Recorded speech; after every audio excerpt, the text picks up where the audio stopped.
Hello students, today we are going to start with chapter number 6 of class 8, that is combustion and flame. Hindi में chapter का नाम है दहन और ज्वाला। इस चैप्टर का नाम क्या है? दहन और ज्वाला। तो आज हम इस चैप्टर के बारे में कुछ जानकारी प्राप्त करेंगे। सबसे पहले हम इंट्रोडक्शन पढ़ते हैं कि इस चैप्टर में हमें करना क्या है और पढ़ना क्या है। ठीक है। अच्छा बच्चों, सभी लोगों को पता है, सभी बच्चों को पता है कि हमारे डेली लाइफ की जो एक्टिविटीज़ हैं उनको करने के लिए क्या चाहिए होती है?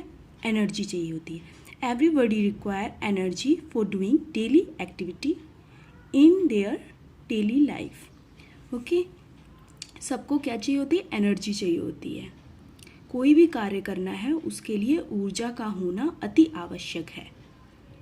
ठीक है। तो हम इस एनर्जी को लेते कहाँ से हैं? हम इस ऊर्जा को प्राप्त कहाँ से करते हैं? We get energy from food, fossil fuels, electricity.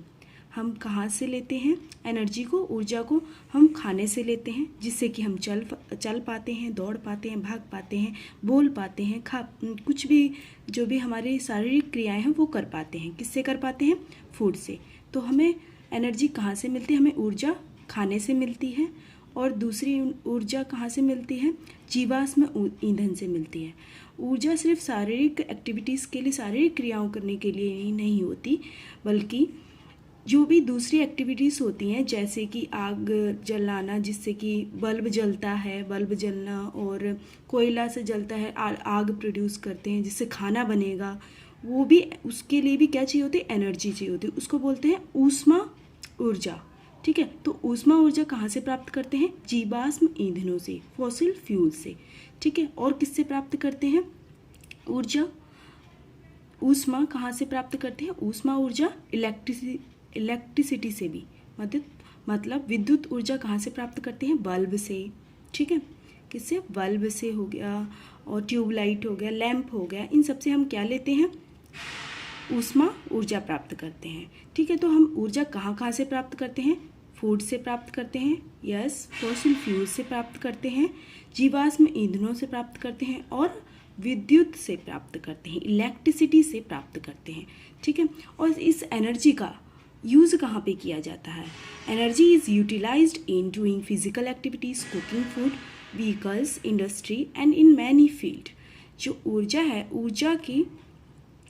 ऊर्जा का उपयोग कहाँ पे किया जाता है? कहाँ पे किया जाता है? शारीरिक क्रियाएं करने में। ठीक है। शारीरिक क्रियाएं कैसे? जैसे कि दौड़ना, खेलना, भागना, बोलना, ये सब शारीरिक क्रिया हैं। और दूसरा कुकिंग फूड, खाना बनाने में, गाड़ी चलाने में भी एनर्जी की ज़रूरत पड़ती है। एनर्जी मतलब ऊर्जा की ज़रूरत पड़ती है। और बहुत सारी फील्ड हैं, बहुत सारे क्षेत्र हैं जहाँ पे एनर्जी की आवश्यकता होती है। मतलब ऊर्जा की आवश्यकता हर जगह होती है। ऊर्जा की आवश्यकता हर जगह और हर क्षेत्र में की जाती है, या फिर ऊर्जा का उपयोग किया जाता है हर क्षेत्र में। आगे समझ में।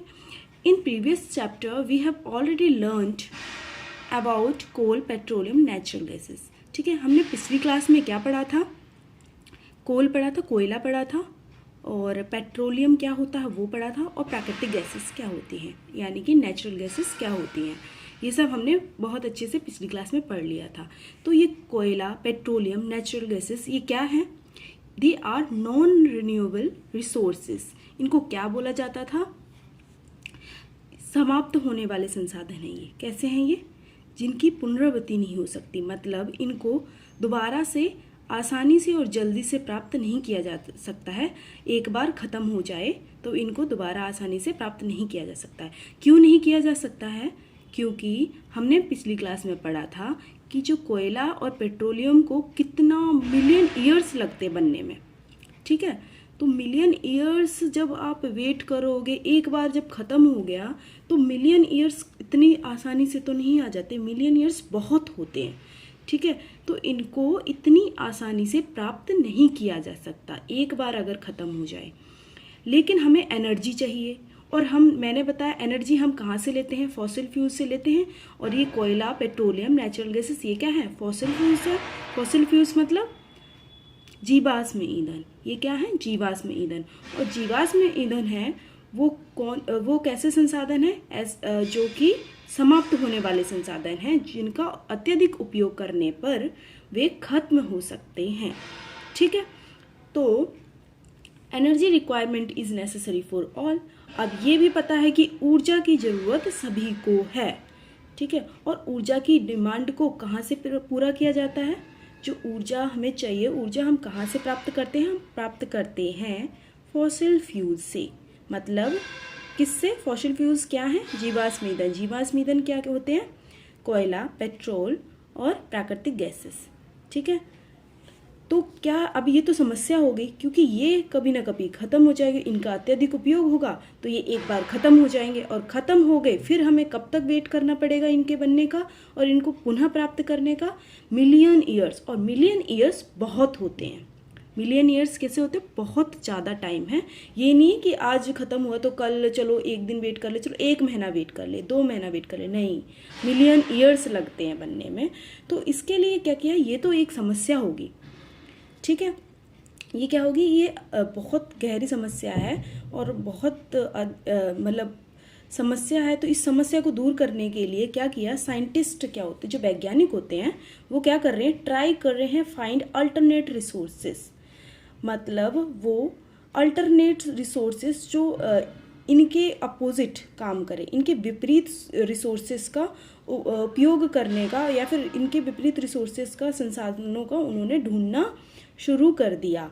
उन्होंने ढूंढना क्यों शुरू किया, क्योंकि ये तो ख़त्म हो जाएंगे। जब ये ख़त्म हो जाएंगे, इनका उपयोग करेंगे हम अत्यधिक, तो ये ख़त्म हो गए तो हम क्या करेंगे फिर। तो उसके लिए इन्हीं के जैसे प्रवृत्ति वाले संसाधन, कोयला जैसे जिस कार्य को पूरा करता है, कोयला किस काम आता है, कोयला किस काम आता है, कोयला काम आता है, मैंने बताया था पिछली क्लास में, आग, ये क्या बोलते हैं, हीट और लाइट प्रोड्यूस करता है। ठीक है, गर्मी और प्रकाश कहाँ से प्राप्त होता है, कोयला से प्राप्त होता है। ठीक है, तो उन्हीं के अल्टरनेट रिसोर्सेस, मतलब ऐसा संसाधन ढूंढने की कोशिश की है और ढूंढा भी है उन्होंने, जो कोयला की तरह कार्य करे, मतलब जीवाश्म ईंधनों की तरह कार्य करे। ठीक है, तो वो कौन कौन से उन्होंने ढूंढी है, let's see. And in this chapter we are going to study energy resources other than non-renewable resources like fossil fuels. ठीक है, तो इस चैप्टर में हम पढ़ेंगे आज कि दूसरे संसाधन जो कि फॉसिल फ्यूल्स की तरह कार्य करते हैं लेकिन वो नॉन रिन्यूएबल नहीं है, वो क्या है, रिन्यूएबल है। मतलब उनको एक बार समाप्त हो जाने पर उनका उपयोग फिर से उनकी उत्पत्ति कर उनका प्रयोग किया जा सके। ठीक है, तो इन संसाधनों को क्या बोलते हैं, रिन्यूएबल सोर्सेस। रिन्यूएबल सोर्सेस क्या होते हैं, पुनः प्राप्त किए जाने वाले संसाधन, जिनसे हमें एनर्जी भी मिल जाए और उनका उपयोग हम बार बार उसका निर्माण करके कर सकें। ठीक है, आगे समझ में स्टूडेंट्स। अल्टरनेट रिसोर्सेस उन्होंने क्या ढूंढा, अब साइंटिस्ट ने या फिर ह्यूमन बींग्स ने, जो मनुष्यों ने अल्टरनेट रिसोर्सेस क्या ढूंढा है, जो कि इसके जैसा कार्य करे, कोयला जैसे कार्य करे, कोयला पेट्रोल जैसा कार्य करे। तो कोयला क्या करता है, कोयला को जब हम जलाते हैं तो कोयला क्या करता है, हीट प्रोड्यूस करता है, मतलब गर्मी, और क्या देता है, लाइट भी देता है। ठीक है, जिससे कि हम खाना बना सकते हैं, रोशनी प्रदान करता है। ठीक है, तो ह्यूमन बीइंग ने क्या ढूंढा, ह्यूमन बीइंग ने क्या बनाया, एक इसके जैसी चीज़ जिसको हम बार बार बना सकें। वो कौन सी चीज़ उन्होंने निकाली, कैंडल, मोमबत्ती। ऐसे बहुत सारी उदाहरण हैं, मोमबत्ती, लैंप, ये सब।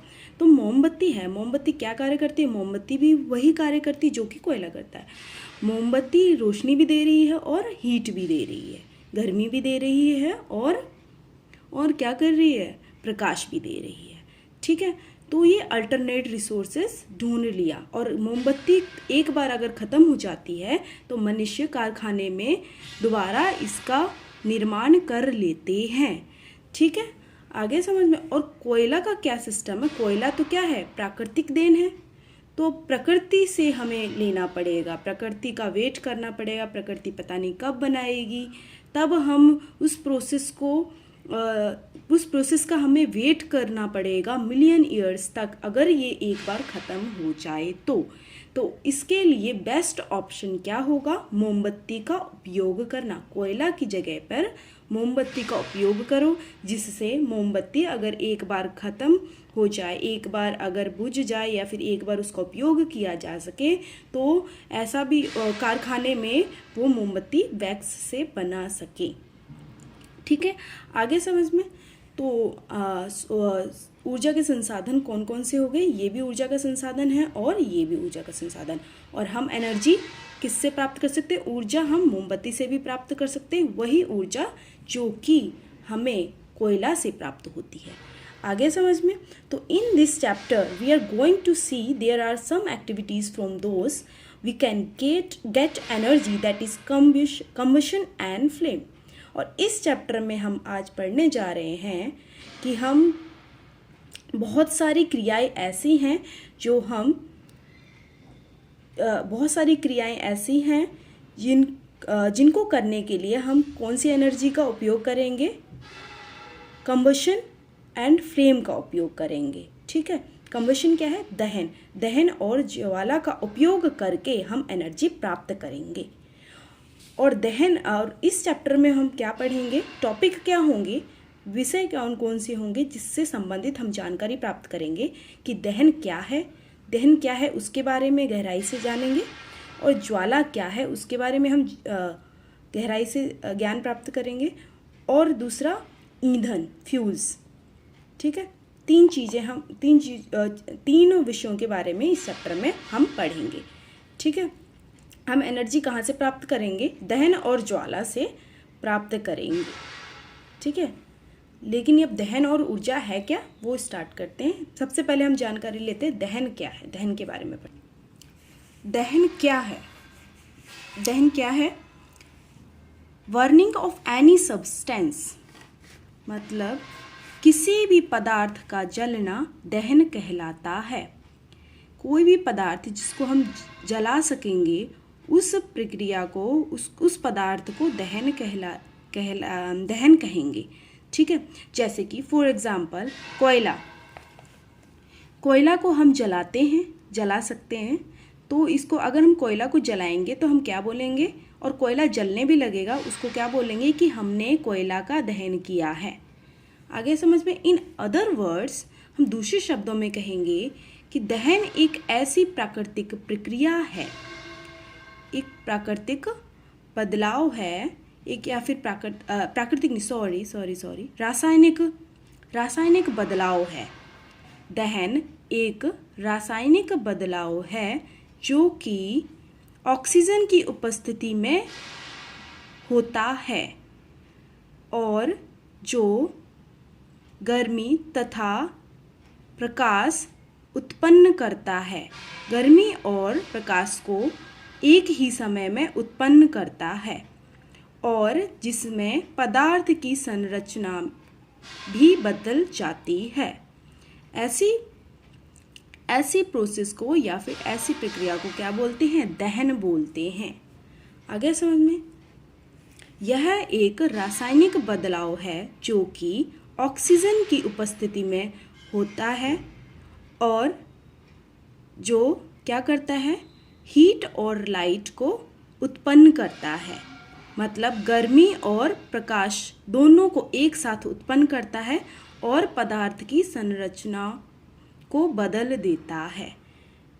इसको क्या बोलते हैं? दहन बोलते हैं। आगे समझ में। अब आगे बढ़ते हैं। अब रासायनिक बदलाव तो है यह एक रासायनिक बदलाव है, लेकिन रासायनिक बदलाव क्या होता है? केमिकल चेंज क्या होता है? केमिकल चेंज ऐसा चेंज होता है, रासायनिक बदलाव क्या होता है जिसमें किसी भी वस्तु को दोबारा से वैसा ही रूप नहीं दिया जा सकता जैसा कि वो पहले था। For example burning of paper, जैसे हमने पेपर को जलाया, ठीक है, पेपर को जलाया तो क्या हुआ, क्या बन गया, पेपर के जलने के बाद वो क्या बन गया, राख बन गया। अब राख से हम पेपर को पुनः प्राप्त नहीं कर सकते, ठीक है, उसे क्या बोलेंगे कि इसमें रासायनिक बदलाव आ गया है, ठीक है। लाइक कोयला का जलना, अगर कोयला को हम जलाते हैं तो कोयला को जलाने के बाद हम पुनः कोयला को नहीं बना सकते हैं, ठीक है, क्योंकि कोयला जल के राख हो गया। अब राख से हम दोबारा से कोयला को नहीं बना सकते हैं, तो कोयला को दोबारा प्राप्त नहीं कर सकते हैं। तो ऐसे बदलाव को क्या बोलते हैं, रासायनिक बदलाव, ठीक है। फॉर एग्जाम्पल तो दहन कौन कौन से, दहन के उदाहरण कौन कौन से, कोयला का जलना या फिर पेपर का जलना और मोमबत्ती का जलना, ये सब क्या हो गए, दहन हो गए, ठीक है। अब कोयला जलता है तो कोयला कैसे जलता है, ऑक्सीजन की उपस्थिति में जलता है, ठीक है, और ये हीट और लाइट दोनों प्रोड्यूस करता है। आगे समझ में, हीट भी देता है, गर्मी भी देता है और प्रकाश भी देता है कोयला, ठीक है। और कोयला के जलने के बाद इसकी संरचना बिल्कुल कैसे हो जाती है, बदल जाती है। कोयला कैसे हार्ड होता है, उसके बाद राख बनने के बाद कैसे उसका कुचुम्बर बन जाता है, बिल्कुल जल के राख हो जाता है, वो सॉफ्ट बन जाता है। हार्ड से कैसे परिवर्तित हो गया, ठोस से नरम राख में परिवर्तित हो जाता है। तो यह दहन को सूट कर रहा है, तो ये क्या है, ये दहन का उदाहरण है। कोयला का जलना कोयला के जलने को क्या बोलेंगे, दहन बोलेंगे, कि इसका हमने दहन किया। पेपर के जलने को क्या बोलेंगे, दहन। मोमबत्ती के जलने को भी दहन बोलेंगे। आगे समझ में। तो कौन है, विच out of both do you think is combustion. एक क्वेश्चन पूछती हूँ, यहाँ से ध्यान से देखो, इधर आप ध्यान से देखो सभी लोग, कि एक तरफ क्या है, कोयला जल रहा है, ये क्या है, कोयला, और ये है बल्ब। मैंने क्या किया, एक तरफ कोयला जलाया और एक तरफ मैंने स्विच ऑन किया और बल्ब को जलाया, ठीक है। अब आप बताओगे विच out of both do you think is combustion. दोनों में से दहन कौन सा है, दहन का उदाहरण कौन सा है, या फिर यूँ कहें तो दहन कौन सा है, कोयला का जलना को दहन का बोलेंगे या फिर बल्ब के जलने को दहन बोलेंगे, ये आप बताओ, दोनों में से कौन सा दहन है, सोचो, ठीक है। मैं बताती हूँ, इसमें कोयला का जलना, अब आपके दिमाग में आ रहा होगा कोयला का जलना। आप कभी भी क्वेश्चन पूछा जाए कि दहन कौन सा है, इन दोनों में से दो ऑप्शन दिए जाए और आपसे पूछें कि दहन कौन सा है, तो सीधा आपको जो डेफिनेशन बताई, जो परिभाषा मैंने पहले बताई थी, उस पे आ जाना और उसके बारे में सोचना और उस कंडीशन को, उस परिस्थिति को इन दोनों के साथ मैच करना कि कौन सी परिस्थिति इसके साथ मैच कर रही है, ठीक है, कौन सी परिस्थिति इसके साथ फिट बैठ रही है, वही दहन का उदाहरण है। सिंपल सी बात, ठीक है। तो मैंने क्या बताया था कि यह रासायनिक बदलाव है, ठीक है, जो कि ऑक्सीजन की उपस्थिति में होता है। और क्या होता है रासायनिक बदलाव का, मैंने पहले ही मतलब बता दिया है, ठीक है स्टूडेंट। तो और क्या करते हैं, ये हीट और लाइट दोनों प्रोड्यूस करते हैं, ठीक है, हीट और लाइट दोनों प्रोड्यूस करते हैं, मतलब गर्मी और प्रकाश दोनों दे रहे हैं, ठीक है। तो अब दोनों ही दे रहे हैं। अब देखो, पहला गर्मी और प्रकाश तो दोनों दे रहे हैं, हो गया ना कन्फ्यूज़न कि अरे ये भी दोनों दे रहे हैं। चलो अब दूसरी कंडीशन, कोई बात नहीं, दूसरी कंडीशन चेक करते हैं। दूसरी कंडीशन क्या बताई थी, ऑक्सीजन के प्रेजेंस में दे रहे हैं, ऑक्सीजन के प्रेजेंस में हो रहा है, हाँ ठीक है, ऑक्सीजन के प्रेजेंस में हो रहा है, इलेक्ट्रिसिटी भी ऑक्सीजन के प्रेजेंस में, कोई बात नहीं, ठीक है। तीसरा केमिकल चेंज है, ये रासायनिक बदलाव है, नहीं। अब यहाँ पे आकर बिल्कुल उदाहरण अलग हो गया, अब समझ में आएगा क्यों, क्योंकि इसमें से दहन कौन सा होगा, दहन को किसको बोलेंगे, इसमें से इन दोनों में से दहन का उदाहरण कौन सा है, कोयला का जलना।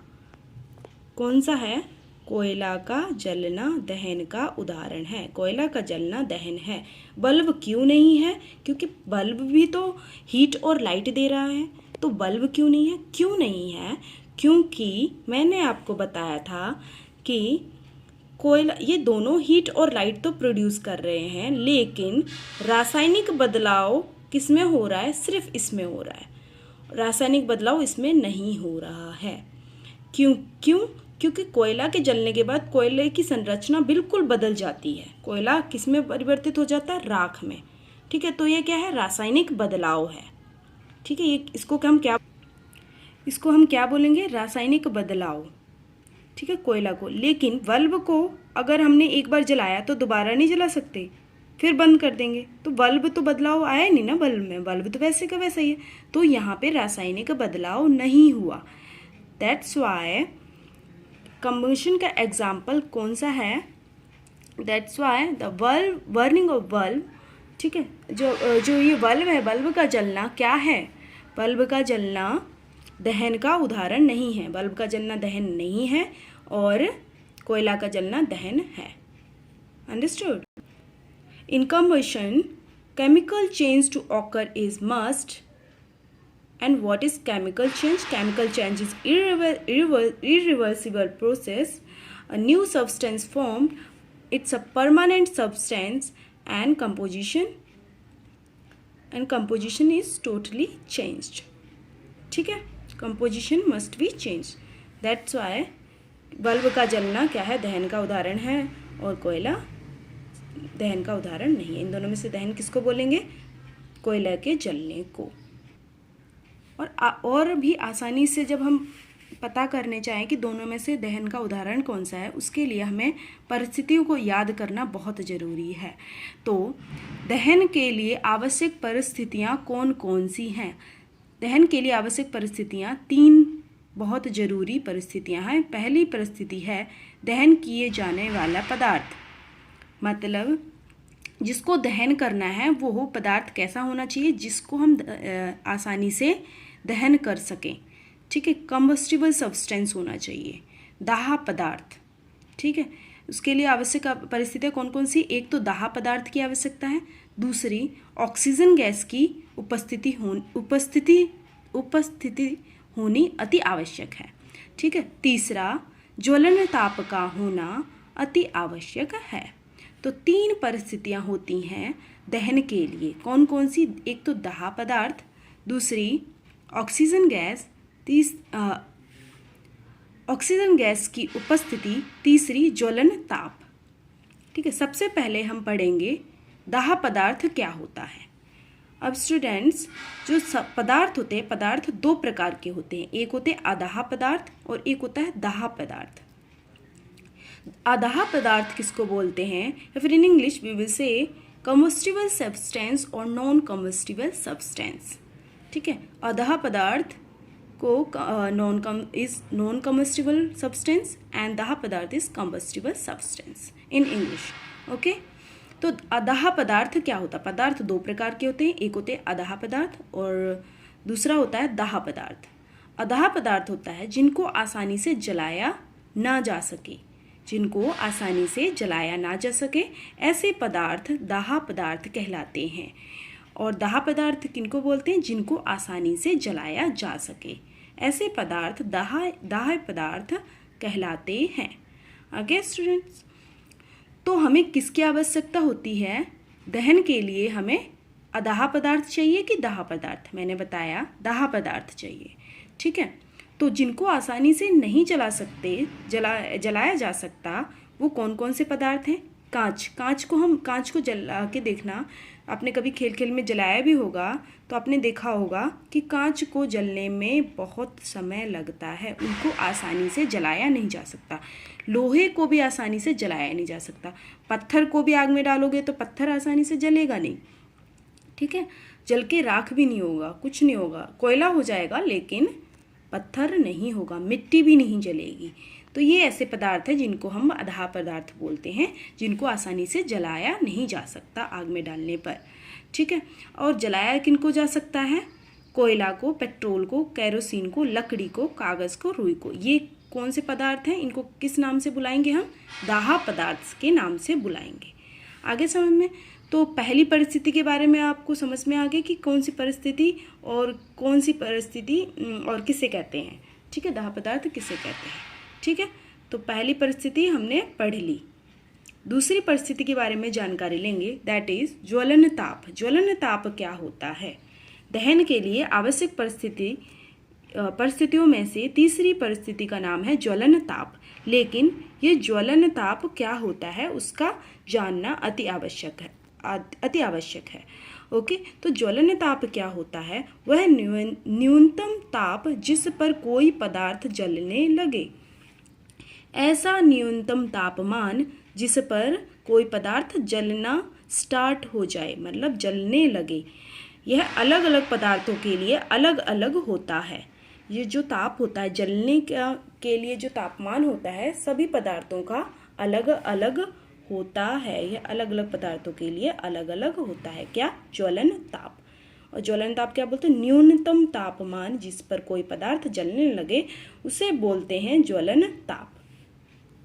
इसी से रिलेटेड स्टूडेंट्स, मैं एक क्वेश्चन पूछती हूँ, एक प्रश्न पूछती हूँ कि एक तरफ मैंने रखी हरी पत्तियाँ, एक तरफ मैंने रखी सूखी पत्तियाँ। अब मैंने बोला इन दोनों को जलाओ, कौन सी सबसे पहले जलेगी? आप बताओ, इसको जला के देखो और मुझे बताओ कि दोनों में से हरी पत्तियाँ जल्दी जलेंगी या फिर सूखी पत्तियाँ जल्दी जलेंगी। ठीक है, तो ऑब्वियस सी बात है कि जो सूखी पत्तियाँ हैं वो जलेंगी जल्दी। ठीक है, उसके पीछे कारण क्या है? कि इनका ज्वलन ताप कम होता है, इसलिए यह जल्दी जलेंगी। लेकिन जो हरी पत्तियां हैं, इनमें क्या है, पानी क्या करेगा, ज्वलन ताप इसका था उसको बढ़ा देगा। पानी की उपस्थिति होती है हरी पत्तियों में। हरी पत्तियों के मॉइस्चरस होती हैं, उनमें क्या होती है, नमी होती है। तो वो नमी क्या करती है, वो पानी ज्वलन ताप को बढ़ा देती है। लेकिन सूखी पत्तियों में ज्वलन ताप कम होता है, इसलिए इन दोनों में से जिनका ज्वलन ताप सबसे कम होगा वो जल्दी जलेगी। वो जल्दी जलेगी। तो आप बताओ इन दोनों पिक्चर को देख के कि हरी पत्ती जल्दी जलेगी या फिर सूखी पत्ती जल्दी जलेगी? बताओ। सूखी पत्ती जल्दी जलेगी। क्यों जलेगी? क्योंकि इसका ज्वलन ताप कम है। और ज्वलन ताप मैंने बताया ऐसा न्यूनतम ताप जब कोई भी पदार्थ जलने लगे। ठीक है, उसे क्या बोलते हैं? ज्वलन ताप। तो जिसका भी ज्वलन ताप कम होगा वह जल्दी जलेगा। वैसे पेट्रोल और केरोसिन दोनों में से कौन जल्दी जलता है? बताओ। पेट्रोल जल्दी आग को पकड़ता है। क्यों पकड़ता है? एज़ कम्पेयर टू केरोसिन भी आग को पकड़ता है। केरोसिन भी जलने वाला पदार्थ है, दाह पदार्थ है, और पेट्रोल भी दाह पदार्थ है। लेकिन दोनों की स्पीड अलग क्यों है? मैंने ही बताया, सबका ज्वलन ताप अलग अलग होता है, वो है उसी के हिसाब से कार्य करता है। तो पेट्रोल क्या है? ज्वलन ताप है। तो पेट्रोल क्या है? ज्वलन ताप कम होने के कारण पेट्रोल जल्दी जलता है, और केरोसिन ज्वलन ताप ज़्यादा होने के कारण, अत्यधिक होने के कारण, एज़ कम्पेयर टू पेट्रोल के मुकाबले थोड़ा ज़्यादा समय लेता है जलने में या फिर आग को पकड़ने में। आगे समझ में? ओके स्टूडेंट्स, नेक्स्ट क्लास में हम पढ़ेंगे ऑक्सीजन की उपस्थिति हमें दहन के लिए क्यों आवश्यक है। मतलब ऑक्सीजन की उपस्थिति के बारे में हम कल पढ़ेंगे कि दहन में इसकी उपस्थिति होना क्यों आवश्यक है। Okay students, thank you. I hope you all understood the all topics I have discussed today. तो कोई भी डाउट हो तो मुझसे पूछ लेना। ओके स्टूडेंट्स, नेक्स्ट क्लास में मैं आपको होमवर्क रिवाइज करने के लिए दूंगी, और कुछ टॉपिक्स से मैं आपका टेस्ट लूँगी, तो रिप्लाई ज़रूर देना और रिस्पॉन्स देना, और कोई डाउट हो तो मुझसे पूछना।